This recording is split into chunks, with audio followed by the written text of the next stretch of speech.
Saint Paul's cathedral, সেখানে আমাদের প্রতিনিধি সৌমাদিত্য রয়েছেন। সৌমাদিত্য, এই মুহূর্তে একটু ছবিটা জানবো প্রথমত, কারণ সুন্দর করে সাজানো হয় চারপাশ, তার সঙ্গে মিডনাইট মাসের একটা প্রস্তুতি চলে, তো এখন কি ছবি?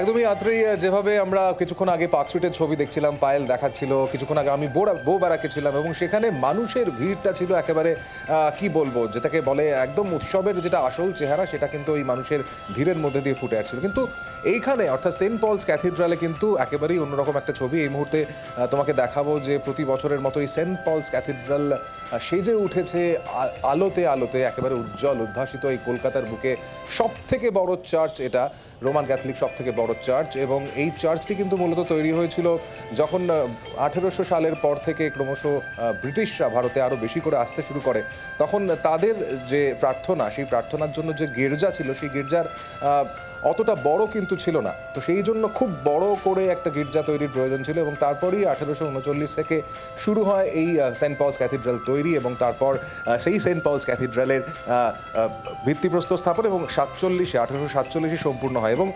প্রতিবারের মতো যে ছবি এই মুহূর্তে দেখতে পাচ্ছ, যীশু খ্রিস্টের যে জন্ম মুহূর্ত, সেই জন্ম মুহূর্ত কিন্তু এখানে তুলে ধরা হয়। আজকের দিনটা রাত 12টার পর কিন্তু এই সেন্ট পলস ক্যাথিড্রালে মূলত যারা অতিথি রয়েছেন, ইনভাইটিস যারা স্পেশাল, তারাই আসবেন। আজকে কিন্তু সাধারণের জন্য সেন্ট পলস ক্যাথিড্রাল খোলা থাকছে না। কালকে সকালবেলায় সেখানে সেন্ট পলস ক্যাথিড্রালে মানুষের ভিড় হবে। কিন্তু আজকে এই মুহূর্তে যে ছবিটা তুমি দেখতে পাচ্ছ, তোমাকে আগাম দেখাতে চাইবো, যেখানে যীশু খ্রিস্টের জন্ম মুহূর্তের ছবিটা দেখানো হচ্ছে।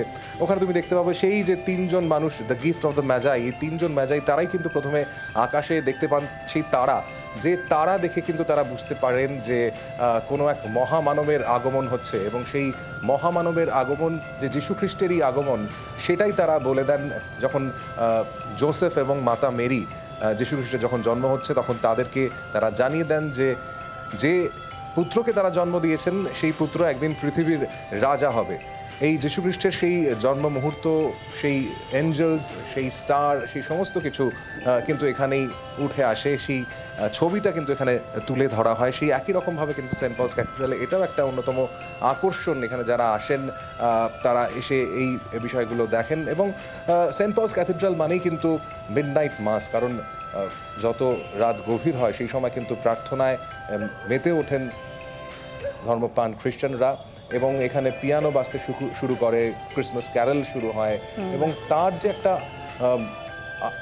কি বলবো, যে ইমোশন বলো বা তার যে একটা আবহ, সেই আবহটা কিন্তু সম্পূর্ণ আলাদা, এবং সেটাই ক্রিসমাসের আসল আবহ বলা যেতে পারে। একদিকে দেখতে পাচ্ছ যেরকমভাবে আমার পেছনে এই যে বিশাল সুবিশাল চার্চ রয়েছে সেন্ট পলস ক্যাথিড্রাল, সেটা যেভাবে সুন্দরভাবে সাজানো হয়েছে, বিশাল এলাকা জুড়ে মূলত এই চার্চটি তৈরি করা হয়।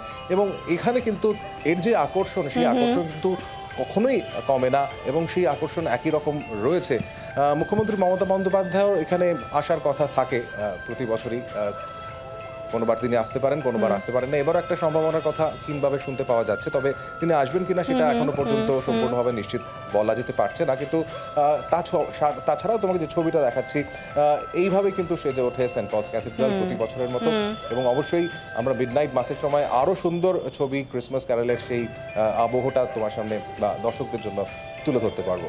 নিশ্চয়ই, অনেক ধন্যবাদ।